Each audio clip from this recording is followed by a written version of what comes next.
Historias sin pretensiones con Toño Taboada. Hoy estrenamos nueva sección en el canal y hablaremos con Juanjo Ortiz, o lo que es lo mismo, El Cajón de Grissom. Bienvenidos al podcast de Historias sin pretensiones, tu espacio para la historia. Como siempre, te invitamos a leer nuestro blog con el mismo nombre y nos podrás encontrar en nuestros perfiles de redes sociales: Facebook, Twitter, Instagram y TikTok. Bienvenidos a un nuevo episodio del canal de podcast de Historias sin pretensiones. Como ya dijimos en el último capítulo que grabamos, en esta ocasión, pues vamos a estrenar una nueva sección con charlas, podríamos decir, con colaboraciones de amigos, amantes de la historia y divulgadores de la historia. Y para mí es una gran ilusión estrenar esto con Juanjo Ortiz. Hola, Juanjo. Muy buenas, ¿qué tal? ¿Cómo estamos? Es un especialista en la Segunda Guerra Mundial, tiene un blog que se llama El Cajón de Grissom y hace muy poco, yo creo que ni un mes, publicaste tu segundo libro, el de Episodios ocultos de la Segunda Guerra Mundial. Ajá, es tu segundo, ¿verdad? Eso es el segundo libro, sí. Bueno, pues, Juanjo, yo he hecho una pequeña presentación, pero cuéntanos un poco más sobre ti y para darte a conocer a nuestros oyentes. Bueno, es posible que algunos ya me conozcan, pues yo también tengo un podcast que se llama La Trinchera, en la que también cuento pequeñas píldoras de historias curiosas y peculiares de la Segunda Guerra Mundial, igual que hago en el blog. Bueno, yo me dedico a esto de la divulgación desde hace ya mucho tiempo. El blog lo saqué en el 2011, desde entonces he estado publicando cosas. La verdad es que he sido bastante constante, porque lo cierto es que muchos amigos también empezaron en el mundo del blog, pues se han ido apartando. No, ni dejando. Hay que reconocer que se necesita tiempo y dedicarle tiempo y investigación y tal y cual. Pero bueno, esto me ha granjeado la oportunidad de conocer a mucha gente, entre otras conocerte a ti y conocer tu blog y ver que, bueno, pues que compartimos cosas comunes, ¿no? Yo me empecé a aficionar con la historia pues desde chaval. Siendo adolescente, pues bueno, pues me empezó a gustar la historia, sobre todo a raíz de ver la película El día más largo. Mítica. Sí, es una película mítica. Yo creo que es quizás, bueno, pues una de las películas del cine bélico más conocidas, ¿no? Salvando la distancia con Salvar al Soldado Ryan, que es más reciente, o una serie de Manos de Sangre, por ejemplo, ¿no? Por decir un par de cosas, ¿no? Pero yo creo que cualquiera que es aficionado al cine la conoce. Uh-huh. Y a mí me dejó muy marcado y dije, guay, esto es la leche, ¿no? Guau. ¿Y qué es lo que hice? Pues empecé a leer cositas de aquí y de allí. Estuve leyendo cómics, quizás a nivel de lectura, con lo primero que me lancé fue con los cómics de Boscar, de hazañas bélicas, y con las novelas de Sven Hassel. Ahora, luego te cuento una pequeña anécdota de las hazañas bélicas. Luego también con las novelas de Sven Hassel, que con esa panda de locos que describe ahí, la verdad que muy, muy divertidas, en ocasiones bastante duras, pero muy divertido y tal. Y luego pues empecé a coleccionar un coleccionable por fascículos que se llamaba Crónica Militar y Política de la Segunda Guerra Mundial, que editó la editorial Sarpe. Una colección que además recuerdo que el detalle es que venía sin tapas, cada uno de los fascículos, y venían en bolsitas de plástico, cosa que no he vuelto a ver. Los tenías que encuadernar tú luego. O sea, no, los encuadernabas tú luego, ¿no? Uh-huh. Y así empecé a leer. Cada semana pues me leía uno de esos fascículos y así he conseguido leerme una enciclopedia entera, cosa que muy bueno. Si hubiera cogido los libros del principio no lo habría hecho, ¿no? Muy posiblemente. Bueno. Y nada, y luego, pues bueno, me aficioné a conocer cosas, pero claro, bueno, pues las situaciones de la vida, estudios, etcétera, pues no me dediqué al tema de la divulgación, pues como bien te decía, a partir del 2011, de forma un poco más seria. Porque la verdad es que anteriormente ya había estado en una plataforma argentina que se llama Taringa, en la que, bueno, pues ahí la gente aporta un poco de todo. Si bien es cierto que muchas de las cosas que entonces la gente aportaba pues eran links para descargarte películas, descargarte videojuegos. y cosas por el estilo, pero había gente que contaba un montón de historias, ¿no? Y yo me di cuenta que la Segunda Guerra Mundial ahí apenas tenía contenido y dije, pues mira, pues era fácil meter contenido, meter fotos, meter textos y tal, era muy fácil, y ahí empecé con este tema. Y luego ya pues salté al blog, como ya todos conocen, el Cajón de Grison. Pues me ha hecho gracia lo de hazañas bélicas. Bueno, yo también empecé a interesarme. La diferencia de mi blog con el tuyo es que tú eres especialista, yo soy el típico, aprendí de todo, maestro de nada. O sea, yo hablo de muchos temas, pero la Segunda Guerra Mundial la verdad es que siempre me ha fascinado. El cine también jugó un papel importante en mi adolescencia. Por ejemplo, yo me acuerdo también Un puente lejano. O sea, hay películas de estas que te dejan, incluso la música te deja ahí, te deja totalmente enganchado, ¿no? Mis padres tenían 2 libros que me los acabaron regalando, unos tochos de los años 70, donde ahí empecé a leer cosas de la Segunda Guerra Mundial. Y hazañas bélicas, yo tenía desde pequeño pues distintos tebeos.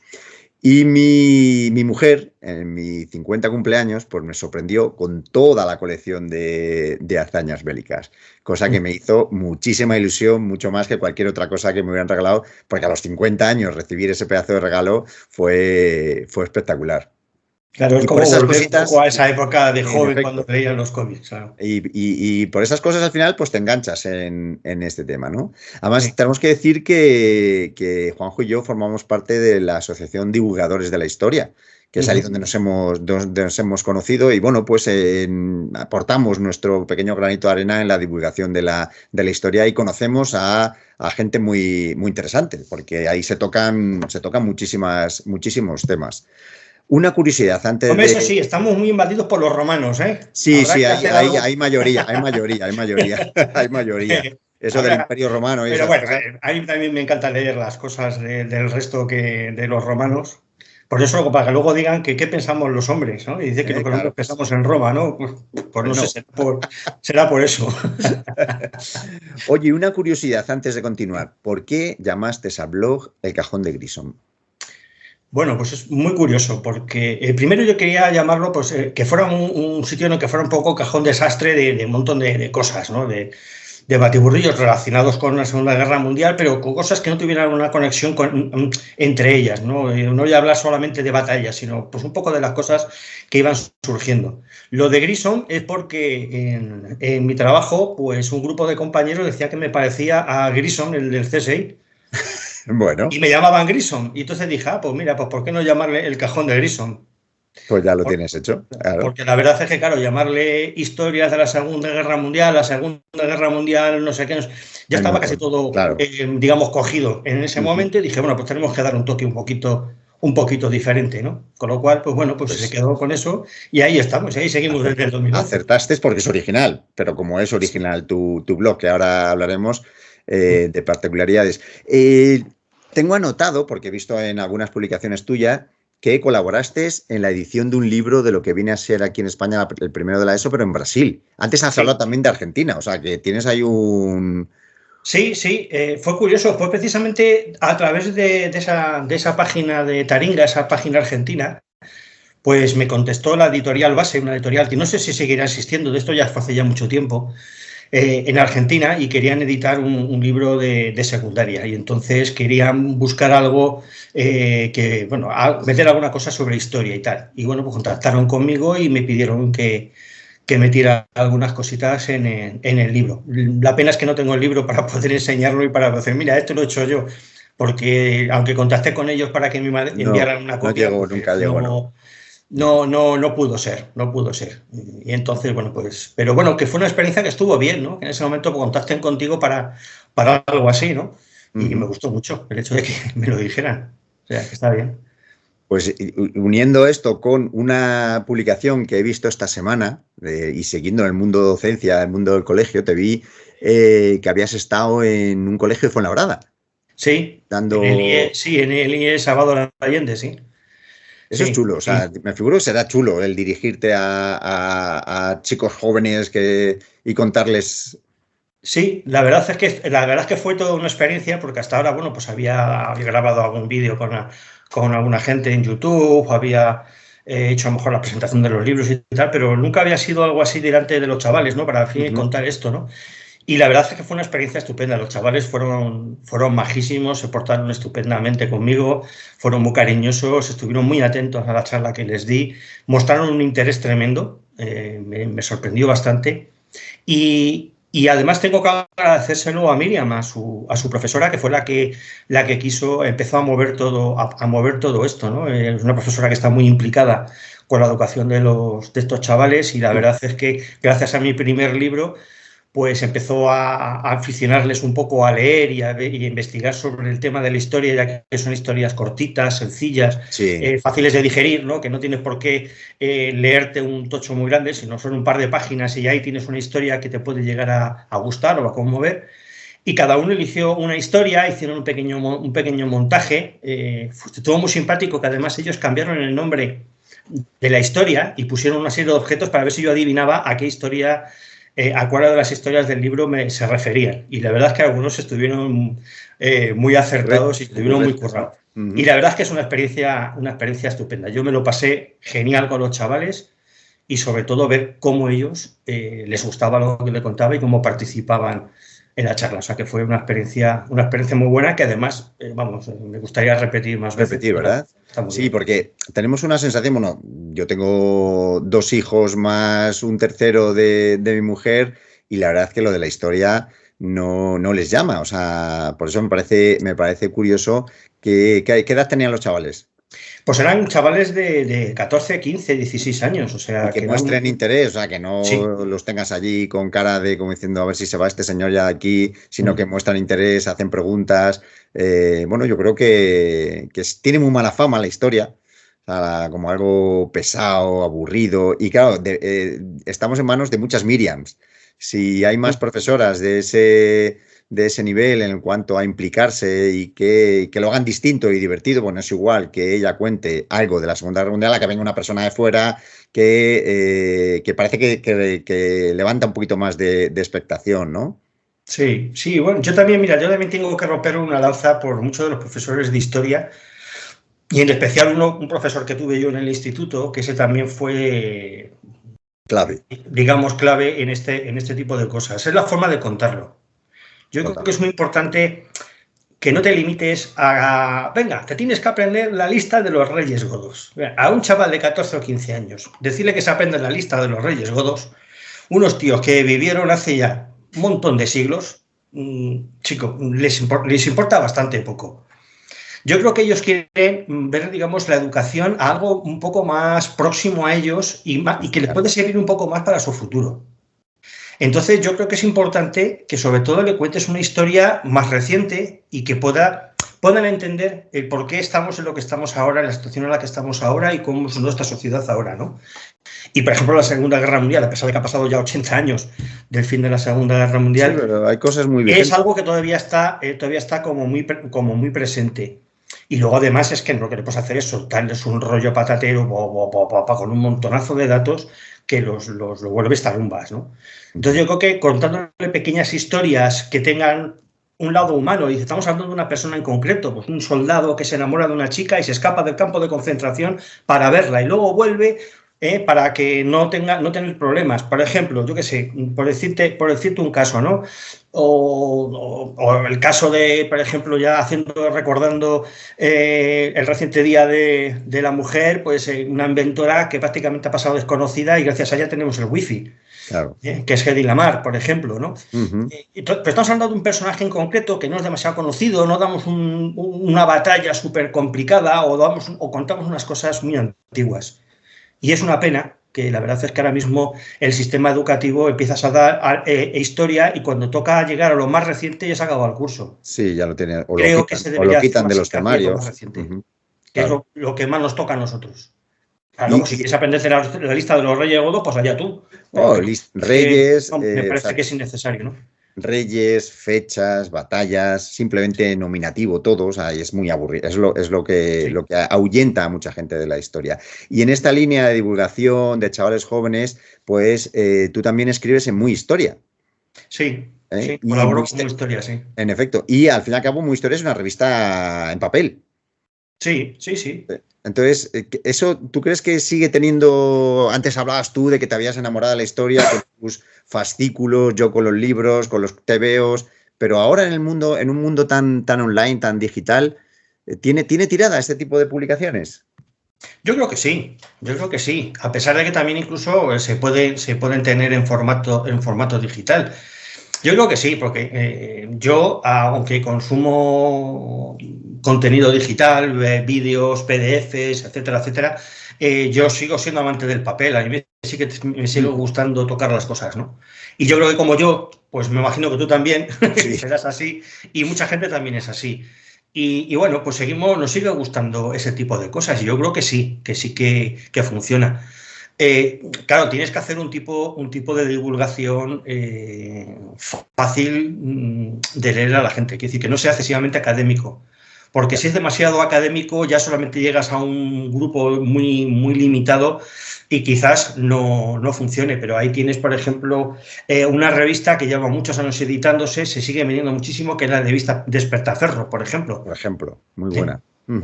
Que tiene una calidad tremenda. Es muy, en algunas ocasiones es un poco más específica, pero es capaz de llegar a muchísimos públicos y lleva mucho tiempo ahí, ¿no? Y no solamente muy historia, sino muy interesante, todo lo que tiene que ver con yo creo que llega bastante bien, ¿no? Y claro, la divulgación hay que buscarla por todos lados. Si no es pues a través de internet, pues a través de una revista, pues como he hablado antes, a través de una charla, o simplemente, yo que sé, haciendo recreación histórica. Que también sería otra manera también de... Sí, por supuesto, de acercar, en efecto, sí. Bueno, nos has hablado ya de tus inicios, ¿no? De cómo te enamoraste de la historia y sobre todo de la Segunda Guerra Mundial. Una cosa que me llama mucho de tu blog, y me gusta muchísimo, aparte de que son historias un poco fuera de lo común, no es la típica batalla o los típicos hechos más relevantes, sino que son historias, como acabas de contar, muy concretas, es que están muy bien documentadas. Siempre tienes un montón de enlaces. ¿Dónde encuentras toda esta cuenta? ¿En qué te basas? Bueno, busco por muchos sitios. La verdad es que puedes observar que la mayoría de ellos siempre hay un par de enlaces o tres que tienen que ver con páginas extranjeras, ¿no? Páginas americanas o lo que sea, pues ahí también se encuentran cosas. Pero en realidad es buscar mucho. Busco en libros y tal, y luego lo que suelo poner esas páginas es porque ahí también hay contenido relacionado con esa historia donde pueden a lo mejor ampliar un poquito más, porque yo tampoco me gusta extenderme excesivamente en los textos, y luego porque que puedan refrendar un poco lo que yo estoy contando, que están viendo que lo que yo estoy contando es verdad, que no me lo he inventado. Eso es, porque joder, yo sigo mucho, me figuro que te pasa a ti muchos blogs para estar informado y sobre todo para buscar esas fuentes, pero es que hay muchos que no hacen ninguna referencia a ninguna fuente, o sea, sueltan pero luego dices, bueno, ¿y esto dónde lo has sustentado? ¿Esto es tuyo o esto viene de algún sitio más? Claro, a ver, yo puedo entender que no lo quieran hacer, quiero decir, dice, si me quieres creer, me crees, y si no, no. Pero yo es que tampoco busco que la gente se crea o no se crea que realmente lo que yo he puesto es verdad, sino que también le pongo esos enlaces para que investiguen un poquito más, a ver si encuentran alguna cosilla más. Y a veces de una página te lleva a otra, porque yo muchas veces salto de un sitio a otro, de un sitio a otro, de un sitio a otro, ¿sabes? O sea, que muchas veces me pasa eso. Encuentras aquí, pues mira, hay un enlace en esta página de una referencia tal, y te vas para allá, ¿no? Y buscas. Hombre, otro sitio que puede ser de fiar hasta cierto punto, no por la información que da, pero sí muchas veces por los enlaces que aporta, es Wikipedia. En efecto, ¿vale? Abajo Wikipedia, siempre hay una... Sí, señor. Claro, los textos de la Wikipedia te lo puedes inventar, porque yo puedo hacer un artículo de lo que sea y puedo poner las barbaridades que me dé la gana. Pero a veces esos enlaces te aportan información, porque tú ya entras ahí y tú ya compruebas si realmente esa información es fiable o no. Eso yo creo que es un modo de, por ejemplo, llegar ahí, porque hay muchas páginas que han desaparecido y ahí aparecen los enlaces que todavía permanecen en los que se puede entrar a ver esa información. Muy buena punta. Es una manera de poder buscarlo. Aparte, por supuesto, de mirar en libros, lógicamente, claro. Ya hemos hablado un poquito de tu blog, por cierto, el último post que has publicado sobre el 100 grupo de bombarderos, basado en la nueva serie Master of the Air, que yo no la he visto todavía. No sé, yo tengo tan idealizado las otras de Hermanos de Sangre y Pacific. ¿Las recomiendas? Pues mira, te voy a decir la verdad, todavía no la he visto. No la he visto porque además, de hecho, creo que todavía no han terminado de emitir todos los capítulos en la plataforma en la que está. Estoy esperando a que termine, porque yo el problema es que como me enganche, lo necesito ya, la consumes de Entonces es que, pero bueno, las cosas que he visto hasta ahora, pues hombre, yo lo que veo, hombre, tiene una buena calidad, una buena factura, al menos viendo los trailers y tal, ¿no? Yo he oído opiniones de todo tipo, de gente que para ellos les resulta más floja en comparación con Hermanos de Sangre. Yo creo que incluso de Pacific es algo inferior a Hermanos de Sangre, aunque también es bien cierto que también es una serie muy buena. Quizás aquí se centra un poquito más en The Pacific y se centra un poco más en los personajes, más que en los hechos, cosa que no pasa en Hermanos de Sangre, que es más el libro de Stephen Ambrose, más bien contado. Y en esta, pues bueno, es distinto. Estamos hablando de que nosotros eran soldados de infantería, tanto unos como era, bueno, infantería, al fin y al cabo era transportada, pero era infantería. Los otros eran marines en The Pacific y aquí son aviadores. Entonces, quizás el punto de vista es un poco diferente. Pero vamos, para mí no me parece que tiene mala pinta, desde luego. Vale, para apuntarla. Pero vamos, hasta que yo no la vea no puedo opinar porque ya te digo, yo no la he empezado a ver porque creo que todavía no se ha terminado de emitir. Creo que son 9 capítulos y creo que van por el 7, me parece que es. La verdad es que Hermanos de Sangre puso el nivel muy alto. O sea, es una serie fantástica y puso el nivel muy alto. A mí me pasó lo mismo. Cuando vi Pacific me quedé un poco... Y es también espectacular, pero es que la otra tiene un nivelazo. Claro, pero yo creo que es por eso, porque la segunda se centra un poco más en las vivencias de los personajes, ¿no? Y es verdad que está basado en libros como el de Robert Lecky, Mi casco por almohada, o la historia de un marine, creo que es otro de los libros, un par de libros y tal, y claro, ahí cuenta sus vivencias como soldado. Entonces, claro, pues ahí es bueno pues también saber un poco lo que vive un soldado. Eso es lo que me gusta a mí de esa parte de la serie, precisamente, el hecho de que el soldado no es un bulto más en una operación como puede ser el desembarco de Normandía, el día D, no es un paracaidista más, sino estamos viendo lo que le está pasando a una persona con nombre y apellidos. Exactamente.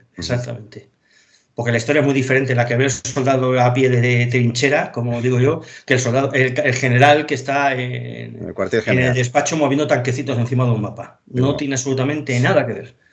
Oye, de forma totalmente diferente. Distinta. Hace relativamente poco, ¿no?, que tienes el podcast de La Trinchera. O sea, sí, ¿no? Y lo tengo hace un par de añitos, sí, más o menos. Lo que pasa es que, bueno, y sigues Sí, bueno, pero sigues la misma temática porque haces podcast de, no sé, yo creo que el más largo son de 15 minutos, ¿no? O sea, suelen ser cosas muy, muy concretas y muy entendibles, o sea, no complicando todo. Además, no sé, por ejemplo, el de los fotógrafos, el último que has tenido, que es el de los fotógrafos de la Segunda Guerra Mundial. ¿Cuál fue el papel de esa gente? El soldado alemán más letal. O sea, y por ejemplo otro que me ha gustado mucho, que es el de La Gran Evasión, otra película mítica que todos, yo creo que los que nos gusta el cine bélico la tenemos ahí como entre el top de películas, ¿no? Sí. Lo que pasa es que esto, a mí me pasa lo mismo, o sea, lo que has dicho tú con el blog, esto lleva mucho tiempo y mucha preparación y al fin y al cabo, pero bueno, yo creo que los podcasts están muy, muy de moda en el buen sentido de la palabra.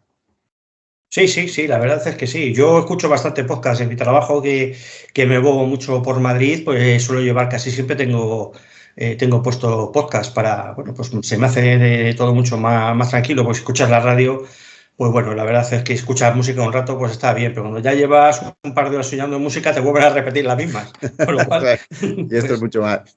Claro. Muy bien, claro. Pues enhorabuena también por el canal de podcast porque es súper interesante. Oye, vamos a centrarnos en los libros. ¿Cómo te decides de pronto decir voy a escribir un libro sobre la Segunda Guerra Mundial? Con historias, porque lo mejor son lo que has dicho tú antes, son historias breves, de historias muy concretas, que nos alejamos de, igual que haces en el blog, de las típicas grandes batallas y grandes hechos relevantes.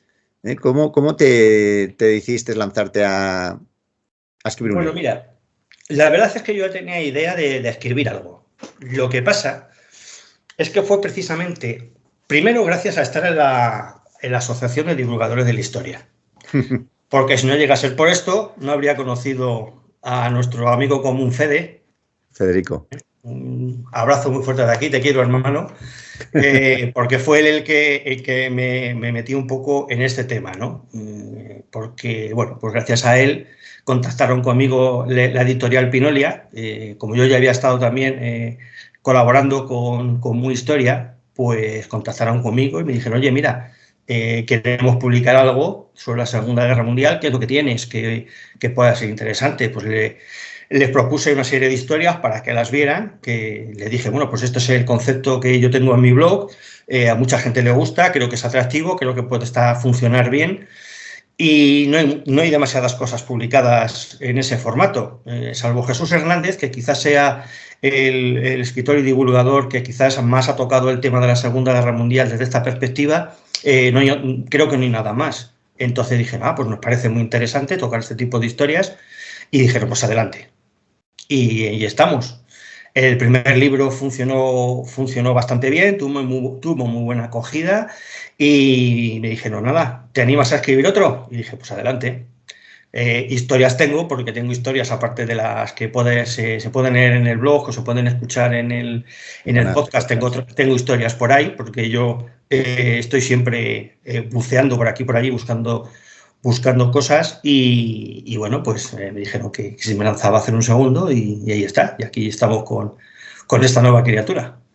Pues muy bien, porque además todo el mundo habla de lo difícil que es ya no escribirlo, porque si te gusta la historia y amas ese, pues es lo más sencillo dentro de todo ese gran proceso, ¿no? Todo el mundo habla de la dificultad de publicar, la dificultad de editar, pero bueno, tampoco debió ser muy traumático cuando te lanzaste a hacer un segundo, o sea, que todo se supera, la verdad es que disfruté mucho haciéndolo,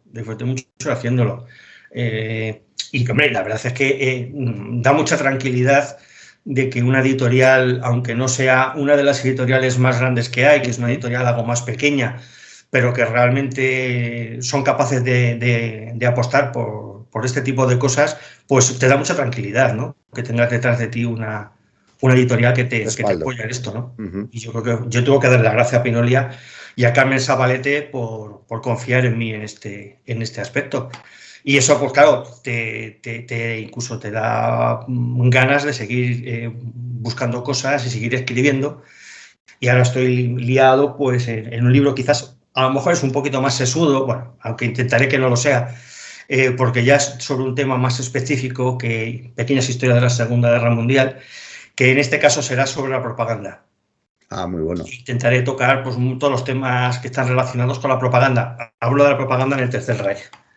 Entonces, muy bien. Me has pisado la pregunta, porque yo iba a decir si te ibas a animar a un tercero, y sí, estás animado. Bueno, pues me he adelantado, pues sí. Pero ahí... Estamos en ello, pero vamos, es un proceso más complicado, más largo, y cuesta un poquito más, porque hay que buscar mucha información de aquí y de allá, y hay que dar un poquito más de cuerpo, que contar historias sueltas que no están relacionadas directamente unas con las otras, ¿no? Aquí hay que darle un poquito más de hiladura al tema.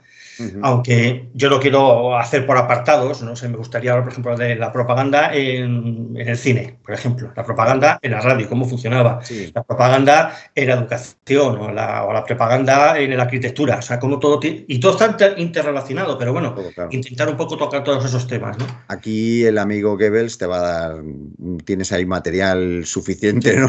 como para espero que me dé un like. Joder, casi que no, ¿eh? Casi que no. Pero vamos, que también te digo una cosa, los nazis no inventaron nada, ¿eh? No inventaron nada. Todas esas cosas que ellos utilizaban ya se habían utilizado anteriormente.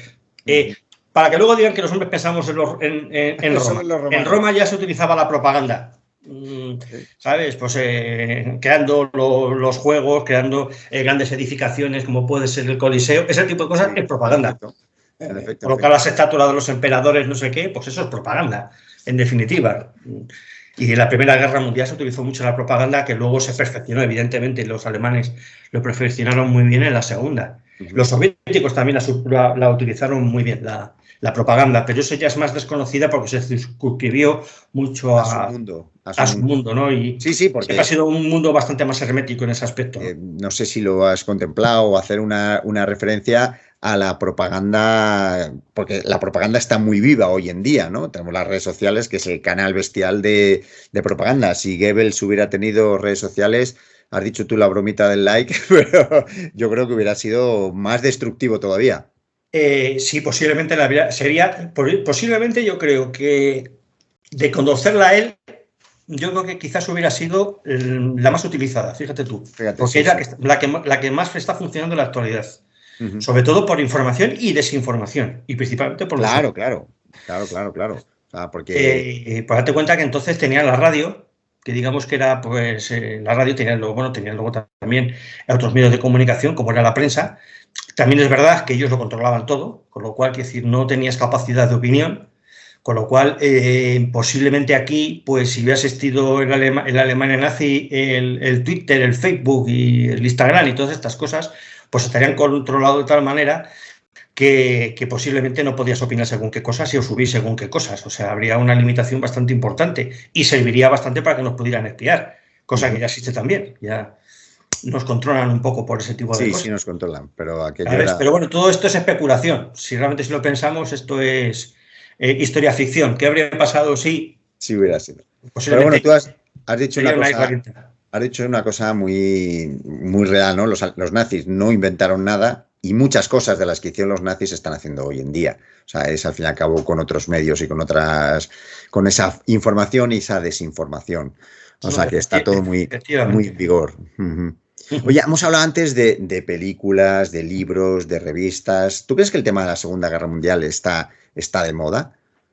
Yo creo que sí, en cierto modo sí está de moda. Sí, hay mucha gente que tiene interés por esto.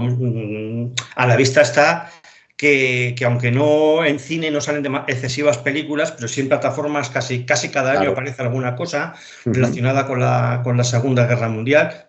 A la vista está esta serie que acaba de salir ahora. Se publican muchas cosas de la Segunda Guerra Mundial. La pena es que, bueno, pues en español se publica menos, pero a nivel anglosajón, vamos, la bibliografía que hay es descomunal, ¿no? Y luego además es que mucha gente que también se está empezando a aficionar a la recreación histórica de la Segunda Guerra Mundial. De eso te iba a hablar luego, eso te iba a preguntar. Entonces, pues también eso, se hacen eventos, hay bastantes eventos. Por ejemplo, hay un evento que se hace aquí en Madrid, en Las Rozas, que vuelve un montón de gente que va allí a verlo, a ver cómo la gente hace recreación de la Segunda Guerra Mundial. Aunque bueno, hay veces que habría que discutir también cómo recrean algunos, pero bueno, que se está digamos, dando bastante a la afición. Yo estoy notando un crecimiento a nivel de visualizaciones del blog bastante importantes. O sea, ha habido un crecimiento no excesivamente grande, pero sí ha habido un crecimiento en estos últimos años. O sea, que yo creo que interesa. Y lo cual me sorprende porque es un contenido que no es el más habitual para el consumo de la gente joven, que es el vídeo, los vídeos cortos de TikTok, los reels, etcétera, etcétera, ¿no? Pero creo que se ha notado ahí un crecimiento y creo que sí, que se despierta un cierto interés. La historia no va a ser todo Roma.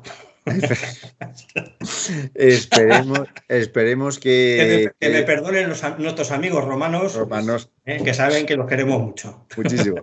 Que digo que bueno, que yo espero que esta gente joven que se está interesando por la Segunda Guerra Mundial no se quede solo en lo chulo que puede ser un relato, lo chulo que puede ser una película, sino que profundicen un poquito y que se den cuenta por qué se llegó a esa situación. Porque muchas veces, cuando ves la realidad actual, da un poquito de miedo.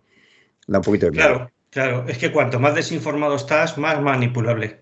Claro, totalmente. Yo precisamente en esa charla que comentábamos antes que le di a los chavales del instituto, se los dije, mirad, vosotros podéis leer lo que yo he escrito, lo que veáis en un vídeo que alguien lo cuenta, lo que sea. No os creáis todo lo que os cuentan, investigad, contrastad la información, no os quedéis solamente en la superficie. y precisamente quienes les gusta la manipulación buscan que tú te quedes en la superficie. En efecto. Y el ejemplo más claro es los clickbait, que es Claro. te ponen un titular muy sabroso, llamativo, haces clic y ya has picado. Y a lo mejor el contenido de la noticia es insulso, que no tiene ningún valor ni nada, pero ya has picado, ya has entrado ahí. Por lo mismo pasa pues, con los titulares que pueden darse, por ejemplo, en los medios de comunicación convencionales. Te quedas con la superficie. ¿No? Yo creo que siempre hay que ahondar un poquito más allá. Porque ni los buenos son lo más buenos del mundo, ni los malos son los más malos del mundo. Para nada. Fíjate, el tratamiento que has dicho tú antes de el día más largo, por ejemplo, que da al desembarco de Normandía, tú luego ves En busca del soldado Ryan y hay imágenes que son reales como la vida misma, o sea, pero que no salían en la otra, era como más romántico, ¿no? La idea. Y ahí te das cuenta y dices, es que no eran tan buenos los aliados, no eran tan maravillosos, ni tan malos los otros. O sea, era una situación... Estoy hablando desde el punto de vista militar, ¿no? De soldados. Sí, claro. Los soldados eran personas que estaban... no todos eran unos fanáticos, pero que, bueno, pues cuando ves salir de un búnker artillero a 4 soldados alemanes con los brazos en alto y que un soldado estadounidense les pega 3 tiros y se los carga, dices, pues coño, la realidad. La realidad era una guerra. Y sabes tú una cosa curiosa, ahora que dices lo de esa secuencia, esos soldados no son alemanes, son checos. Bueno, había muchos extranjeros, en efecto. Pues de hecho los soldados cuando les salen con las manos en alto les dicen, no disparéis, no somos alemanes, somos checos, o algo así vienen a decir. No me acordaba y otro, no sé qué de cenar, y se los carga. Sí. Bueno, pues la guerra es así, muchas veces no entiendes lo que te dice el otro, pues se los cargan. Ese tipo de cosas pasan en la realidad. Y aún así el cine pues realmente nos oculta bastante de lo que es en realidad una guerra. Claro, porque la guerra es cruel. Vamos a decirlo claro, la guerra es una mierda. Es una barbaridad. Es una de lo peor que pueda haber. Entonces el cine no puede, en ningún momento debe de mitificar la guerra para nada. Pero también es verdad que también depende de las épocas en las que pues el cine actúa como el elemento de propaganda, ¿no? Y entonces, claro, pues evidentemente los americanos quieren hacer las películas, que ellos son muy malos, pues no. Tienen que contar que son buenos. Claro. Lo mismo pasará la película hecha por los alemanes, pues ya está. Se han tenido que esperar 70 años para que haya una película donde ya empiece eso. Y en Hermanos de Sangre pasa 3/4 lo mismo. También tengo imágenes de situaciones parecidas. O sea, desmitifica mucho ese tema. Oye, volviendo a tus libros, vamos a hacer un ejercicio así de resumen. Y, por ejemplo, del primero, de Historias desconocidas de la Segunda Guerra Mundial, ¿tú con qué pasaje te quedarías que te gusta más del...? Porque hay muchos. O sea, yo empecé cuando lo leí el otro día también, haciendo un pequeño resumen, me anoté varios que me llamaron mucha atención, pero el autor, ¿con qué se quedaría? Bueno, la verdad es que hay muchas historias muy curiosas. Es difícil. Hay historias muy curiosas, es difícil porque al fin y al cabo es como decir, ¿a cuál de tus hijos quieres más? Sí. Pero bueno, por decirte alguna de estas, mira, te puedo hablar de Hedy Lamarr, ¿vale? De la inventora esta que gracias a ella pues tenemos ahora mismo el wifi, el GPS tal y cual. Lo digo más que nada porque yo, sobre los personajes de la Segunda Guerra Mundial, ella es una de las que yo tengo especial devoción, ¿no? Por el hecho de lo que consiguió y que en su momento pues la hicieron bastante poco caso a la pobre. A pesar de que es una tía de una inteligencia increíble, además de una belleza también tremenda, fue rompedora en su vida, tanto como actriz, porque ella es actriz. Hizo el primer desnudo integral del cine, el primer orgasmo en una película que se llamaba Éxtasis, que bueno, tuvo tal movida que hasta Hitler o incluso el Papa en su momento las prohibió, con lo cual ya fue muy rompedora. Estamos hablando de los años 30, cuidado. Pero luego hizo más películas en Estados Unidos, porque ya huyó a Estados Unidos. Sí. Sufrió también problemas incluso de abusos con su marido, con lo cual tampoco lo tuvo excesivamente fácil. Pero sin embargo era una mente brillante. Y era una persona que, a pesar de ser una actriz de Hollywood y ser una estrella, pues no le gustaba participar generalmente de ese rollo del glamour del cine. A ella lo que le gustaba era inventar. Y ella se metía en su casa y se ponía a inventar cosas. Y una de las cosas que hizo fue inventar un sistema de guía para torpedos para evitar que pudieras dirigirlos, porque hasta ese momento, digamos, tú lanzabas el torpedo y el torpedo tiraba para adelante y variaba en función de la trayectoria que tú le habías lanzado y de las corrientes que había en el mar. Claro. Y con pues se intentaba buscar una forma de dirigirlo, ¿no? Y dirigirlo y además que el enemigo no pudiera descifrar la onda por la que tú lo estabas dirigiendo con tiempo suficiente para que lo pudiera desactivarlo. Para poder desactivarlo, ¿no? Y bueno, pues ese sistema de cambios de onda, porque en realidad era un salto de onda, se utilizaba 80 frecuencias distintas que iban cambiando, se iban alternando, pues con eso, a raíz de eso, pues ha sido, digamos, la base por la que se ha desarrollado pues tanto el Wi-Fi como puede ser el GPS, con lo cual, fíjate tú, lo que tenemos ahora, gracias a esta mujer, que no tuvo reconocimiento hasta muchísimos años después de todo esto, ¿no? Yo creo que merece la pena recordarla, porque para mí pues considero que es una heroína, por lo que hizo.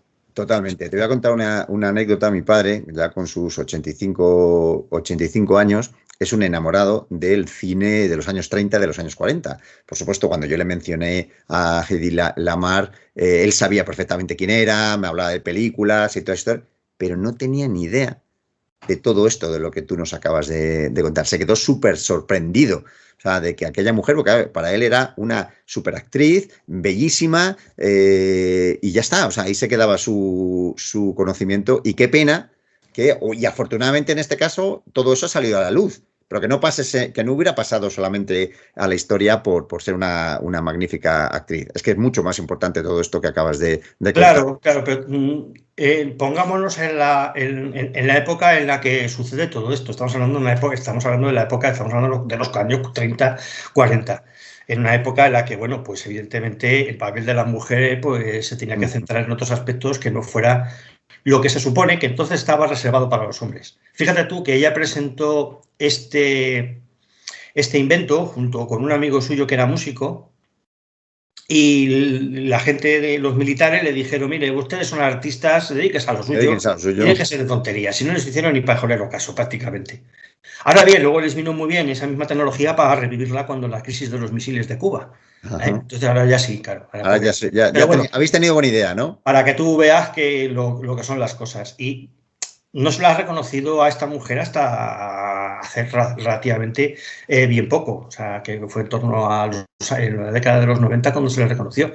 Tanto es así que desde entonces el día del inventor es el día de su cumpleaños. En efecto, sí, lo pones ahí. O sea, que también eso también hay que reconocer que, bueno, porque por lo menos tiene eso ahí en su haber. Y eso por contarte una historia. Te podía hablar, yo que sé, de los Gremlins, por ejemplo, que también es otra cosa también muy, muy, muy curiosa. Sí, graciosa, sí. Que porque, claro, a todo el que le habla de los Gremlins conoce la película. Claro. Los Gremlins 2, que ya, bueno, pues esa es una película más bien olvidable. La primera es una película gamberra, divertida. Graciosa, dejémoslo ahí. Y en esa película hacen referencia un abuelete que sale allí y dice, pues, que contaba un poco que cuando en la guerra los Gremlins hacían tal.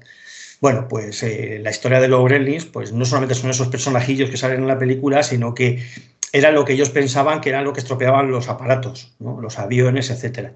Y entonces le llamaban los Gremlins. Y es curioso porque, no como Gremlins, pero ya incluso en la Edad Media, descubrí algo que me pareció súper curioso. Era que los monjes copistas, en muchos casos, claro, los libros en la Edad Media se hacían a mano, hasta que se inventó la imprenta y tal y cual, pero la mayoría de los libros se hacían a mano. Así, claro, ves unos libros que dices, ¡guau, esto es una maravilla! Solamente de verlos ya, pues cuando se equivocaban, tendían muchas veces a echarles la culpa, digamos, a unos duendes que habían sido, con la forma de escurrir el bulto. Bueno, pues es algo parecido a lo de los Gremlins, ¿no? Sí, sí. También hay que darle las gracias a este escritor, no recuerdo ahora mismo cómo se llama, Roald Dahl, que hizo también una historia, un cuento sobre los Gremlins. Y bueno, pues estos Gremlins eran los que se dedicaban a escacharrar los aparatos. Entonces, si un avión iba por ahí y fallaba un motor por la buena, pues estos son los Gremlins. En vez de decir, bueno, que no el mecánico se le ha petado un tornillo. Que no el mecánico que se ha dejado algo por ahí suelto, un cable pelado. Es muy, muy curioso esto, ¿no? Y luego, por ejemplo, otra cosa que son los Foo Fighters, también otra cosa que también me llamó bastante la atención, además del grupo de música, que por cierto recomiendo a quien no lo conozca que los escuche, son muy buenos los Foo Fighters. Bueno, pues los Foo Fighters básicamente eran, digamos, luces que perseguían los aviones, ¿no? Y bueno, pues eso se le llamaba así, le llamaron Foo Fighters, porque como eran bolas luminosas, pues era como cazas luminosos que les iban siguiendo. No tuvieron en ningún momento controlazos con ellos, pero bueno, digamos que esto podían ser un poco pues los antecesores de los ovnis, ¿no? Por decirlo de una manera, ¿no? Sí, sí. Y también aparecieron durante la Segunda Guerra Mundial. Una vez se achacaban al enemigo porque si tenían aparatos más modernos o lo que fuera, yo qué sé, pero bueno, entonces es normal que se pudiera hacer así, pero por ejemplo, pues quien ya puede leer el libro ya puede buscar más información, ¿no? No sé, por decirte así como tres historias. No, sí, era un poco porque siempre son curiosas, ¿no? Y peculiares, siempre me ha hecho bastante gracia estas cosas, ¿no? Te voy a preguntar por otros casos, otras historias curiosas del libro actual, ¿no? De episodios ocultos. Porque también hay... A mí, desde luego, el bloque de personajes y sus cosas y el de operaciones especiales me encantaron. O sea, no puedo decir otra cosa. Esos son los que más me gustaron de todos, pero claro, es que te devoras el libro. Si te gusta, lo devoras el libro en 3 sentadas. O sea, ¿cuáles las que más qué historias te han impactado? Ya estamos igual con lo de los hijos, sí. ¿Quién prefieres? O bueno, mira, me estoy acordando ahora de un comentario que me hizo un lector. Dice, me gustan tus libros porque estos los puedo leer en el váter. Y digo, hombre, gracias. Dice, a ver, te voy a explicar el porqué. Como son historias tan cortitas, pues estás en el váter y es como si estuvieras mirando los vídeos y tal y cual, pues nada, me leo un par de historias y luego ya lo puedo dejar y puedo seguir por otro momento. Y digo, bueno, vale, si es porque tal, vale. Pero digo, hombre, el valor que me da... Una crítica literaria muy profunda, ¿no? Sí, pero bueno, me decía que le gustaba por eso, porque son historias fáciles de leer. De las nuevas historias, mira, te puedo decir, aquí sí que te puedo decir una historia, porque quizás de todas ellas es la que me parece más bonita, a la vez de que es triste, pero también es un poco de esperanza, que es la historia de las 1000 grullas. Es la historia de una niña, Sadao Sasaki, que bueno, pues cuando estalló la bomba de Hiroshima, salió despedida de su casa, por suerte, bueno, en un principio no estaba cerca de la zona más principal de la onda expansiva, sino simplemente la onda expansiva la expulsó fuera de su casa. Que bueno, hay que tener en cuenta que las casas en Japón entonces eran de papel, con lo cual es que sí, casi con un soplido tiraba la casa abajo. Pero bueno, ella salió despedida a un montón de metros de su casa. Y claro, después a raíz de la explosión, pues vino posteriormente, pues digamos lo que se suele conocer como la lluvia radiactiva, ¿no? Empezó a llover sobre ellos, les cayó una lluvia negra que les mojaba la ropa, el pelo, la cara, las manos, todo. Y esa exposición a la radiación pues, supuso que unos años después pues, enfermara, como muchos otros miles de ciudadanos de Hiroshima y de Nagasaki. No nos olvidemos de Nagasaki, que parece que Nagasaki no existió casi, pues habla mucho de Hiroshima y de Nagasaki menos. Y las dos ciudades sufrieron lo indecible, ¿no? También lo sufrió Tokio y no tiraron una bomba atómica. Lanzaron bombas incendiarias y también fue algo tremendo, ¿no? Y bueno, pues esta niña tuvo que ir al hospital para que la intentaran tratar. Allí conoció a otra niña con la que compartía habitación y claro, los médicos le dijeron que, bueno, pues que tenía difícil la cura. Entonces la otra niña, compañera suya, que esta sí logró sobrevivir porque, bueno, no estaba tan enferma como Sadako, pues le dijo que le contó una historia, le contó la historia de las 1000 grullas, ¿no? Y entonces le dijo que si era capaz de hacer con origami, lo que nosotros conocemos como papiroflexia, 1000 grullas de papel, podía pedir a los dioses, lo que fuera, pues que la curaran, ¿no? Lo que ella quisiera, vamos, y lo que quería que le curaran. Entonces la niña pues cogió papeles de todos los sitios que pilló, o sea, y se dedicó a hacer grullas y, bueno, pues la pobrecita no llegó a completar las 1000 grullas y entonces pues se quedó en torno a unas 700 grullas. Claro, la pobrecita murió, no consiguió eso, a pesar de tener la esperanza de poder hacerlo y bueno, pues el resto de las grullas las hicieron amigas suyas y la enterraron con las 1000 grullas, las que hizo ella y las que hicieron el resto de las amigas. Y claro, esta historia tan bonita sigue perdurando hoy en día en Japón. Japón guarda un recuerdo muy vivo y muy importante de todo lo que sucedió en la Segunda Guerra Mundial. De hecho, en Hiroshima está el Parque de la Paz, en el que está justo prácticamente en el epicentro de la explosión, donde hay una estructura metálica de las pocas que había allí. Creo recordar que era una universidad.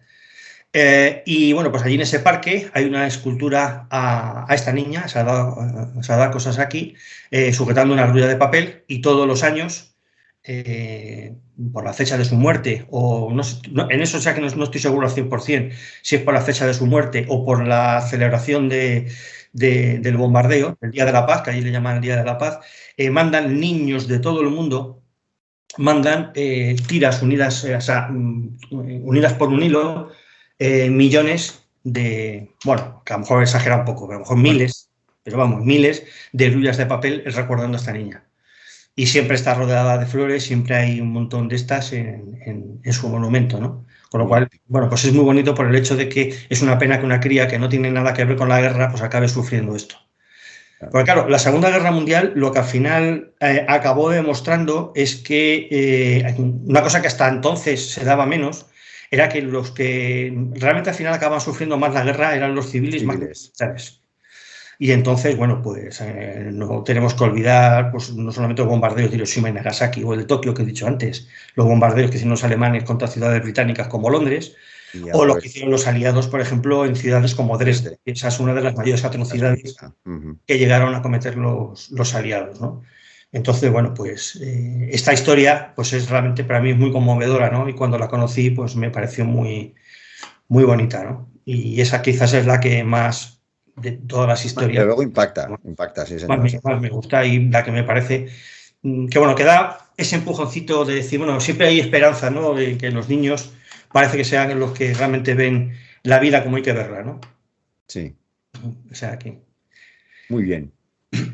Oye, Juanjo, antes has mencionado la recreación, ¿no? La recreación histórica. El fin de semana pasada estuviste en una feria de coleccionismo Militaria, y publicaste en Facebook y en Instagram, creo que lo vi, pues unas imágenes tuyas con tu libro, o sea, que me figuro que hubo lectores que se pasaron por allí a que se lo firmaras. Ibas perfectamente uniformado como un soldado de la novena, de la 9, mejor dicho. Sí. Entonces, yo les sigo en Facebook, hay una agrupación. ¿Tú estás metido en esa agrupación? Sí, yo soy miembro de esta agrupación, de esta asociación de recreación de la 9, y nos gusta, pues eso, divulgar la historia de la 9, porque para mucha gente es una historia desconocida. Precisamente la he querido también poner en este segundo libro, hablo un poco de ellos, porque bueno, su historia es algo más extensa, pero hablo sobre todo de una de las cosas más interesantes de la 9, que es bastante desconocida, aparte de que ellos son bastante desconocidos. Porque claro, si hablamos de los españoles que lucharon en la Segunda Guerra Mundial, la inmensa mayoría de la gente se acuerda de la División Azul. De la División Azul. Y para de contar, no mucho más. Lucharon españoles prácticamente en casi todos los teatros de operaciones. Lucharon, por ejemplo, en el Ejército Rojo. Los hubo aviadores, los hubo soldados de infantería, los hubo incluso en la Resistencia, por ejemplo.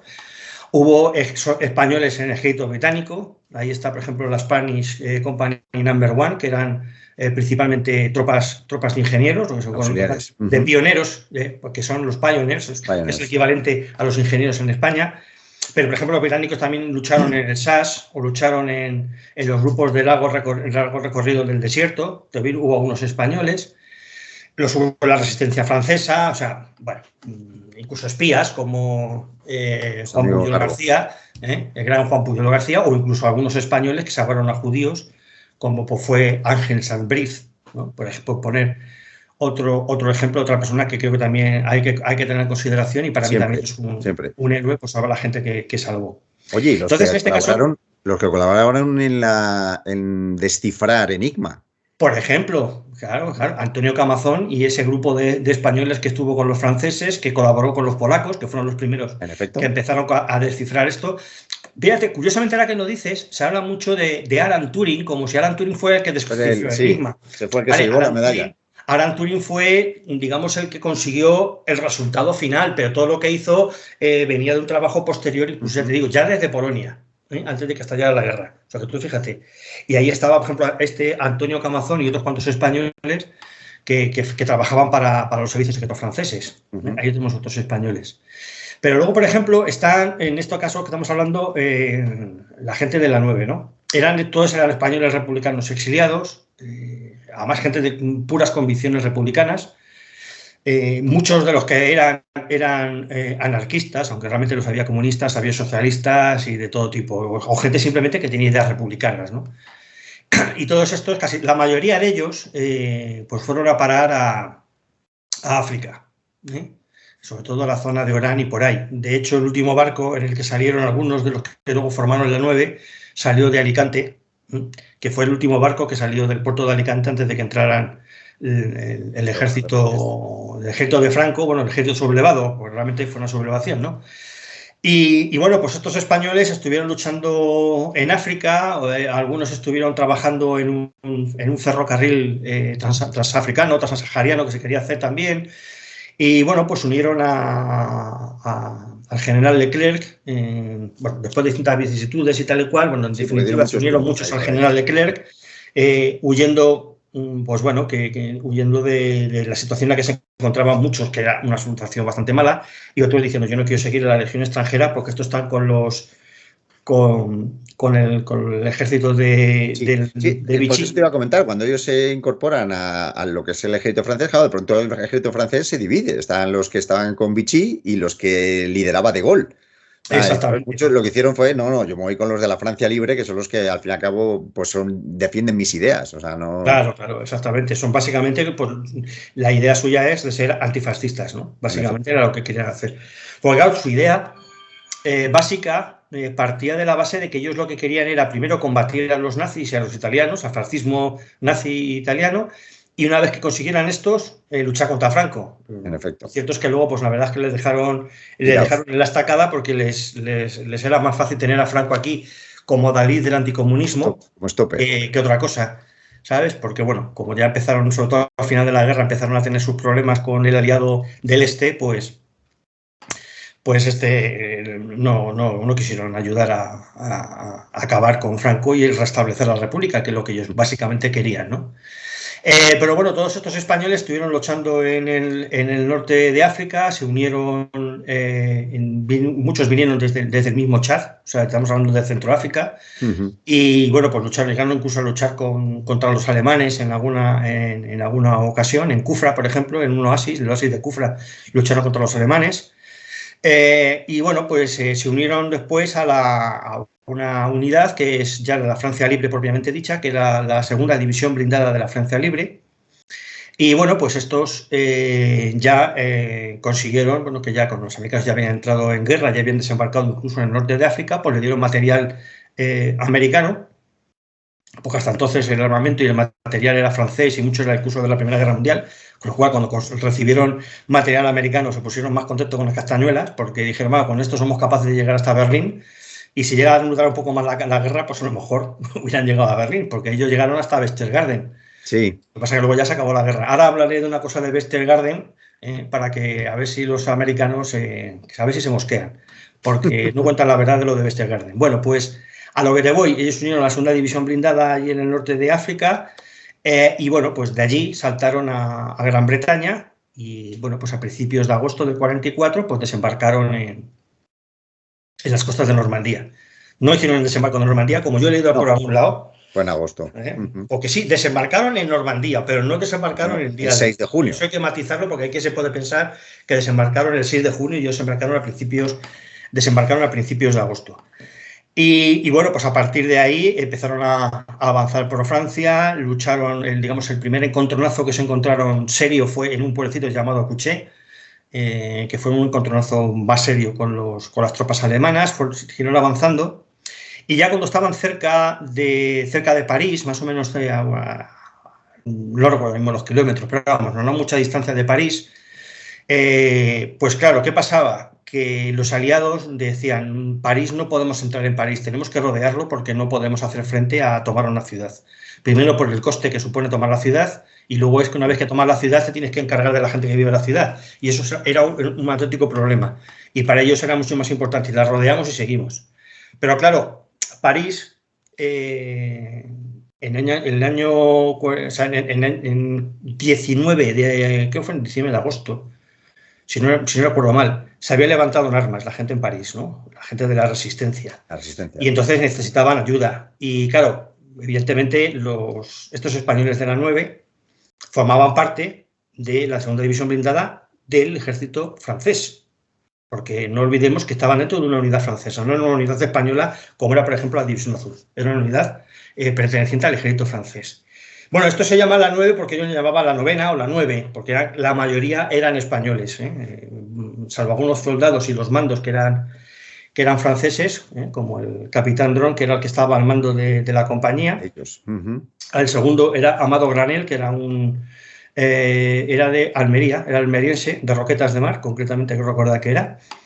Y bueno, pues llegó el general Leclerc, que era el jefe que estaba al mando, y les dijo, bueno, Dron, se lo encontró, como que dice, se lo encontró prácticamente de casualidad. O sea, le tocó a la 9 porque le tocó. Le podía haber tocado a otra de las unidades.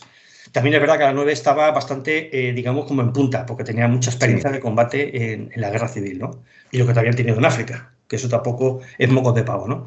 Entonces, bueno, coincidió, le dijo, coja a sus hombres y ya tire usted para París, entre usted en París y diga a la gente de la resistencia que ya vamos en camino y que en breve llegará el resto de la segunda división, ¿no? Y fueron los españoles, pues bueno, los que entraron en París, los primeros que entraron en París de las tropas aliadas. Quiero también matizar que no liberaron París, porque también, quiero decir, cuando uno divulga historia, quiere divulgar la verdad. A mí me gustaría creer que fueron los españoles los que liberaron París, pero no es cierto, ¿vale? París ya estaba en armas y ya estaba, bueno, no digo liberada, pero bueno, los franceses llevaban varios días en armas. Entonces, ellos llegaron allí y ayudaron a la liberación de la ciudad, pero no liberaron la ciudad. Lo digo porque hay sobre todo hay muchos reportajes y muchos artículos que se leen por ahí. La 9, los españoles que liberaron París, no liberaron París. Pero bueno, formaron parte de esa liberación. Ese es el famoso clickbait que has dicho tú antes. Exactamente. O sea, poner un titular llamativo para que y no completar la información. Claro. Completa. Realmente fueron los primeros que entraron en París. ¿Vale? Luego ya, bueno, pues a partir de ahí, después de entrar en París y llegar al ayuntamiento, y salieron además incluso, de hecho, este oficial español, Amado Granel, sale en el diario Liberación. Es la primera edición que sale cuando ya se supone que se libera París, que dice, ya son arrivés, dice, ya han llegado. Pues en la foto ahí sale este hombre, ¿no? Amado Granel, que ahí lo confunden con Raymond Dron, que era el oficial, aunque le llamen Bron en la noticia, pero lo confunden con él. Pero ese es Amado Granel, es un español, lo cual ahí tenemos un testimonio. Luego hay fotos y imágenes de los vehículos en la plaza del ayuntamiento, etcétera. Y sobre todo, que es muy típico, porque los españoles tenemos muy, muy mal marketing que es que De Gaulle se acordó de ellos en el famoso desfile por los Campos Elíseos. Y ahí se ven perfectamente los half-tracks, que todos se llamaban los blindados que llevaban ellos, sí, con los nombres de batallas de la Guerra Civil, donde habían... Entonces, claro, bueno, por lo menos no, porque, bueno, hubiera sido muy normal que los hubieran dejado al lado y dice, mira, ahora llegamos nosotros con los estadounidenses, porque De Gaulle tuvo mucho que ver con la decisión de liberar París, porque, en efecto, los aliados, sobre todo la parte de Eisenhower, pensaban lo que tú acabas de decir, ¿no? Bordeamos París, seguimos porque ahorramos dinero y tiempo, pero De Gaulle era mucho De Gaulle en aquella época. Pero es que tienen en cuenta que él estaba liberando su país y el mayor símbolo de Francia es París. Es París. O sea, eso es indiscutible, ¿no? Cualquier país es su capital, ¿no? Está claro. Pero lo mismo que De Gaulle sí quiso que la primera unidad que entró fuera la que le hiciera los honores de escoltarla, y de hecho hay muchas imágenes en las que se le ve cómo le están escoltando. Hubo quien no quería que fueran los españoles los que lo escoltaran, y fue que se me iban de escolta. También es verdad que, aunque se acordó en ese momento, en ese discurso que dio, que dice París martirizada, París no sé qué, no sé cuánto, París liberé, y total, que se liberaron ellos solos. En efecto. Bueno, a ver, son muy chauvinistas, son franceses. Un poquito. Y durante mucho tiempo después, pues estuvieron bastante olvidados.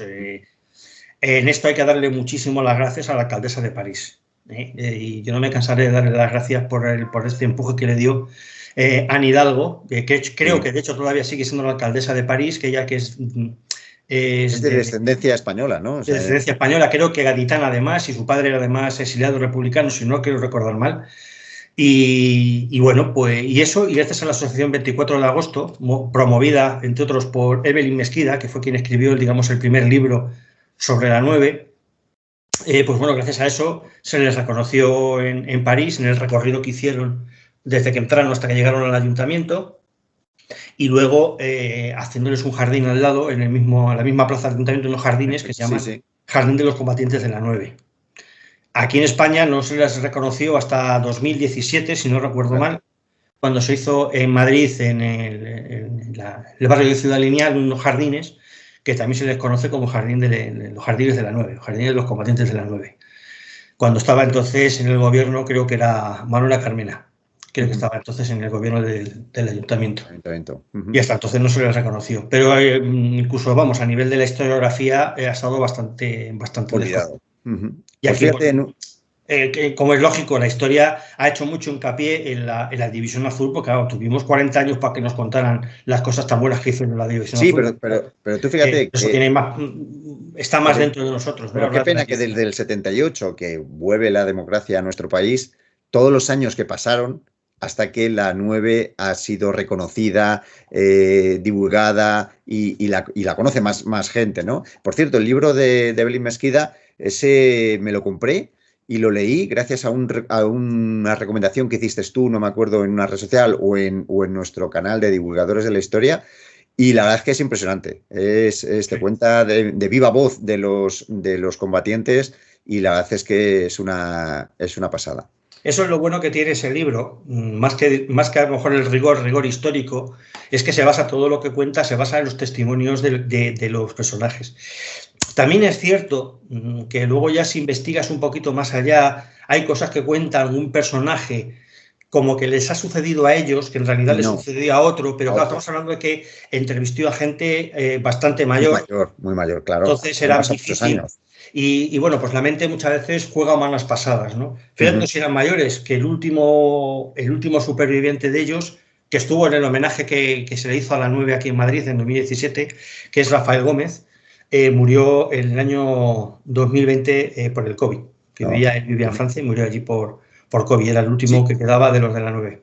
Porque la mayoría se quedó allí, ¿no? O sea, volvieron luego ya, pero muy mayores, pero rehicieron sus vidas civiles. Sí, la mayoría rehicieron la vida allí. Incluso algunos se fueron con Leclerc, se fueron a Indochina, a luchar a Indochina una vez terminada la Segunda Guerra Mundial. Digamos el paso previo a la famosa guerra de Vietnam, ¿no? La guerra de Indochina con Francia. Algunos fueron allí a luchar, ¿no? Una pregunta, Juanjo. Este año se cumple el 80 aniversario de la liberación de París, porque fue en el 44, este año estamos en el 24. ¿Hay algo preparado dentro de la agrupación o asociación para celebrarlo? No creo que hagamos nada, porque es imposible poder hacer cualquier cosa ahora, en concreto. Porque es que además se nos juntan varias cosas. Primero, es el aniversario también del día D, aunque es el día 6 de junio. Con lo cual, Francia se va a poner petada hasta arriba del aniversario del día D.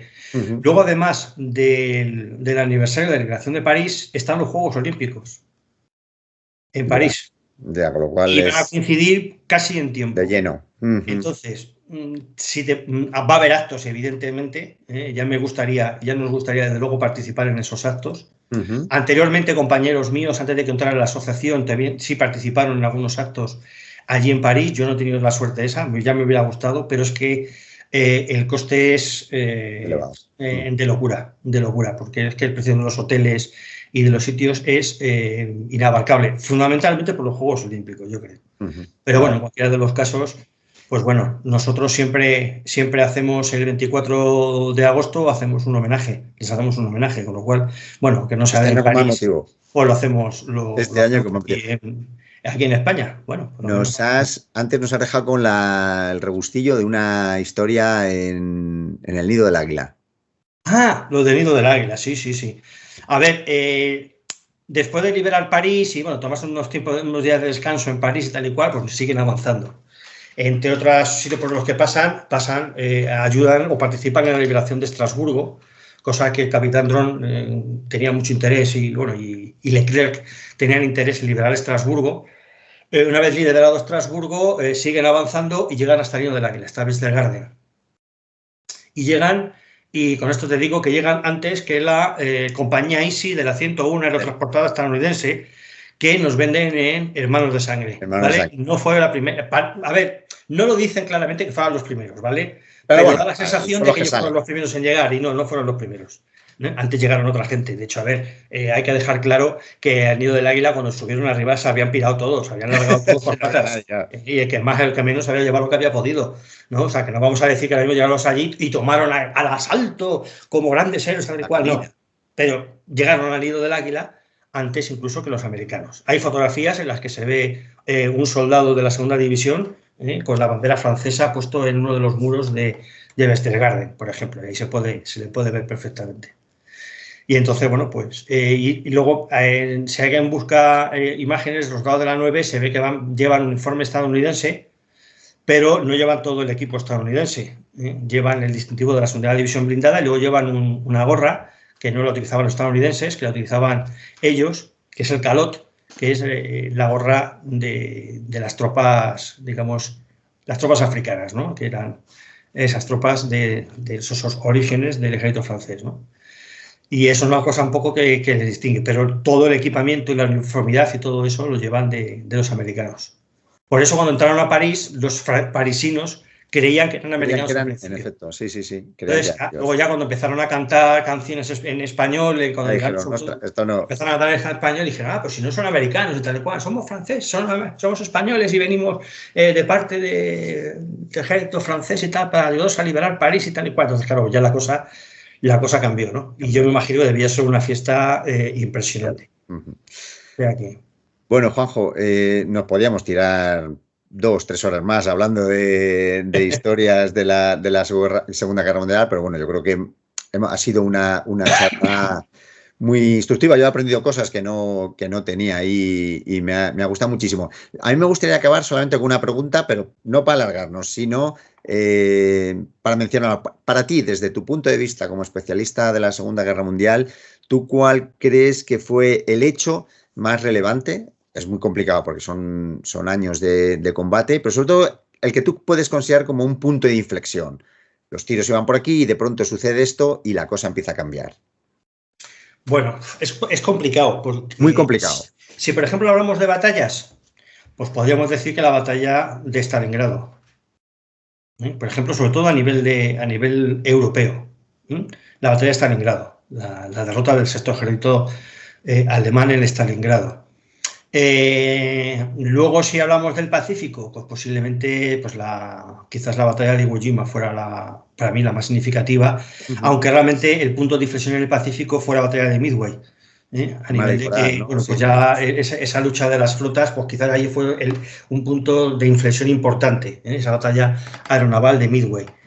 Quizás fue más importante. Lógicamente, un punto importante de la guerra fue el ataque a Pearl Harbor, pero bueno, eso no fue lo que hizo que los Estados Unidos entraran en la guerra. Ese hecho de entrar en la guerra, yo creo que, por ejemplo, a nivel de Europa, quizás el hecho más importante fue que Estados Unidos entrara en la guerra en Europa, porque ellos podían haberse limitado a luchar en el Pacífico. Que es lo que les preocupaba, de hecho. Claro. Acabó era su riesgo. Pero claro, sucedió una cosa. Hitler se vino arriba y declaró la guerra a Estados Unidos. Vamos, me explico. Era un aliado. Él tenía un pacto con Italia y con Japón, en lo que es el famoso eje. Sí, ¿no? sí. Esa Berlín se vio obligado. Claro, de alguna manera se vio obligado, pero se vino como muy arriba, ¿no? ¿Por qué no había declarado la guerra a nadie hasta ese momento? En realidad. Estaba en guerra, pero no había declarado la guerra como tal. Claro, los americanos estaban a esto de entrar en la guerra en Europa, porque estaban sus primos los británicos pasando las canutas, y estaban a esto. En el momento que Hitler dijo declaro la guerra a Estados Unidos, como lo dijo el alemán tal, bueno, pues en ese momento, esa declaración de guerra, yo creo que fue ya un punto ya en el que dijo hasta aquí. Ya a partir de ese momento es todo para atrás, para los alemanes. Porque no olvidemos que a pesar de que los soviéticos, que esto no les va a quitar mérito para nada, porque yo considero que la guerra en Europa, si es a efectos de sufrimiento y de dolor, quienes ganaron la guerra fueron los soviéticos, porque fueron los que dejaron más muertos en el campo de batalla. Los soviéticos sí fueron los que se llevaron mayor peso, pero también hay que tener en cuenta que mucho de ese peso que ellos fue también gracias un poco a la ayuda de Estados Unidos, que abrieron otros frentes, evidentemente como el desembarco en Normandía o el ataque sobre la península de Italia, y luego también estaba no olvidemos la ley de préstamo y arriendo. O sea, se les dio bastante material a los soviéticos. No, ellos también, claro, es que eso mucha gente no lo sabe. Ellos también recibieron partidas. No quiere decir que eso fuera lo más importante, pero bueno. Pero yo creo que el hecho de que Estados Unidos entrara en la guerra en Europa, eso ya fue quizás lo que fuera puntilla para Hitler.